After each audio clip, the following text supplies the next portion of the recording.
to maximize that preparation, to me, there's two major components, and they can't really exist without the other. They're synergistic. Like, you can have one be stronger than the other, but overall as a player, you're going to be lacking. What I'm talking about is both consistency as a basketball player, but also genuine hard work that goes into improving yourself as a basketball player. There's really no point of putting a whole lot of stress and effort, time, and energy into one if you're not going to treat the other one just as equally. For example, it's common for players to want to go out to the court and put in a good hard day's work on the court, whether that be training or practicing, or even like behind the scenes, like indoors studying the game. It's very easy for a player to go, okay, today I'm going to work, or tomorrow I'm going to work really hard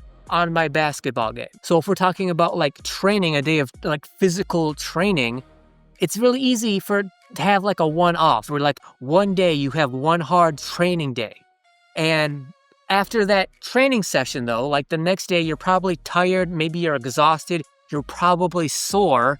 And so you're probably not going to come back the next day or the day after that, or whenever you're scheduled to come back and train. You're probably like, you're less likely to do that because you exhausted yourself on that one day. And that goes for any kind of preparation. It's really easy to put in one hard days of work. It's really easy to put in one hard day of really hard work.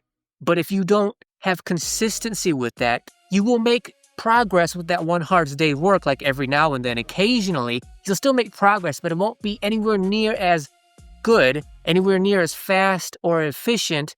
You won't make nearly as much gains as you would doing that if you put those hard days of work together in a consistent, scheduled pattern. And the inverse can be said when it comes to consistency. So if you say, okay, I want to be consistent as a basketball player in terms of growth and improvement. So what I'm going to do is like at least 5 days a week for an hour every day. So like 5 hours every week. I'm going to go out to the court and I'm going to shoot around. Now, if you guys know me, I'm not a fan of just shooting around because there is no organization. There's no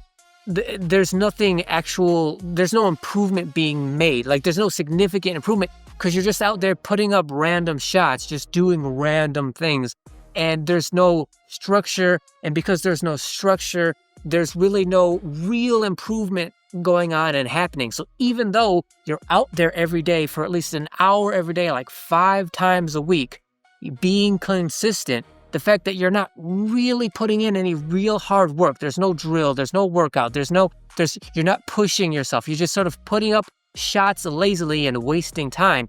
Because of that, even though you have the consistency, since you don't have the hard work that is required for real improvement, yes, there is improvement that will be made there, but not nearly as much as if you use that consistency for actual drills and workouts where you push yourself. So you can have emphasis on one and not on the other and still make a little bit of progress. But when you combine the two together and put like equal emphasis on both and equal stress, as I'm going to be consistent, but I'm also going to put real hard work in simultaneously, that's where they work synergistically together. And that's how you make the best, biggest improvements. That's how you get as prepared as possible for those opportunities when more talented basketball players are taking you lightly.